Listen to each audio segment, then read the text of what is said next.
ल भन्नुस्, अघि तपाईले केही समस्याहरू भनिराख्नु भयो त, के समस्या बताइराख्नु थियो भन्नुस्। समस्या भन्दाखेरि यस्तो के हाम्रो यो इन्डियादेखि डाइरेक्ट नेपाल सरकारले गाडी हालेको भन्छन्, नेपालीहरूले हालेको गाडी होइन। हजुर हजुर। तपाईँको बारम्बार गइरहेको चलिरहेको गाडीले हिजो गएको मान्छेलाई आजसम्म 2 बजे हिजो 4 बजे चढेको मान्छेलाई आजसम्म साबात होटलमा रोक्ने, 2 घण्टाको वेटिङ 3 घण्टा वेटिङ भनिदिने, आज पुग्ने मान्छेलाई 2 दिन 3 दिन लगाइदिने, महँगो महँगो खाना खिलाउने, त्यहाँबाट भोलि पुग्छ 4 बजे भनेर चुनौती दिने, 2-3 घण्टा रोकिदिने।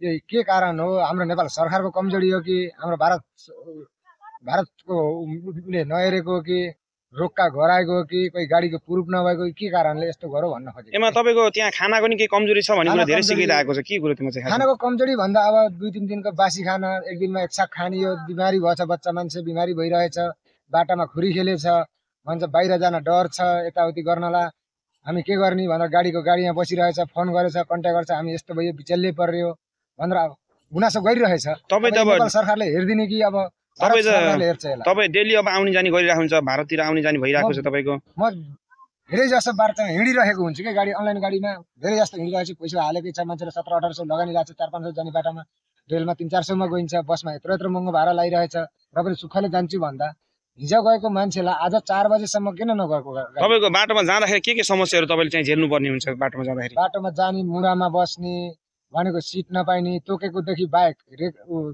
भाडा बढी ल्याउने, यो समस्या धेरै आइरहेछ कि सबैले गुनासो गरिरहेछ। हाम्रो नेपाल सरकारको कमजोरी कि हाम्रो नेपाली जनताको कमजोरी हो कि हाम्रो यो गाडी चालकको कमजोरी हो? एमा चाहिँ तपाईँको हामी पनि कहीँचोटि आउँदाखेरि बाटोमा धेरै तनावहरू दिने, यताउति दिने, तपाईँको ट्याममा पुग्छ भन्ने तर ट्याममा चाहिँ नपुर्याउने, अनि बाटोमा धेरै लहर अड्डाउने, खाना पनि त्यस्तै दिने भन्ने कुरो छ। त्यसमा खानाहरू चाहिँ के धेरै नै कमजोरी देख्नु भएको छ? खाना अब हेर्नुहोस् तपाईँको यस्तो हुन्छ कि खाना भनेको ल्याउँछ खाना, ल 200 को खाना भने 250 को पर्ची काट्ने, दिने बेला खाना दिने बेला एउटा रोटी पापड जस्तो रोटी लिएर फालिदिने, अनि एक थाल भात दिएर 3 दिन 4 दिनको बासी दाल दिएर खिलाइदिन्छ के। रोक्ने स्टाफले पनि कहाँ रोक्छ, भाउ आफूहरू मिलेको हुन्छ, भाउ के गरेको हुन्छ, यो अलि बुझ्न सकिएन के।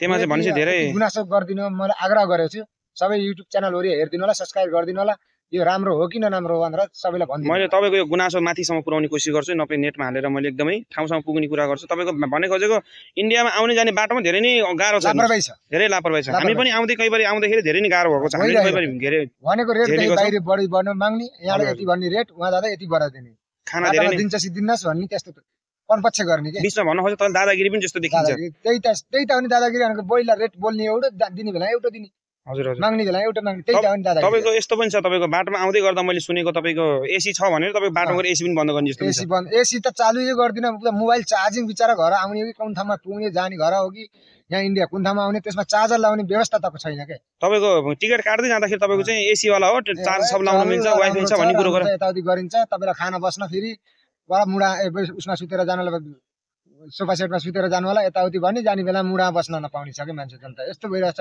धेरै गाह्रो छ, धेरै गाह्रो छ। नेपाल सरकारले यति हेर्दिन पर्यो।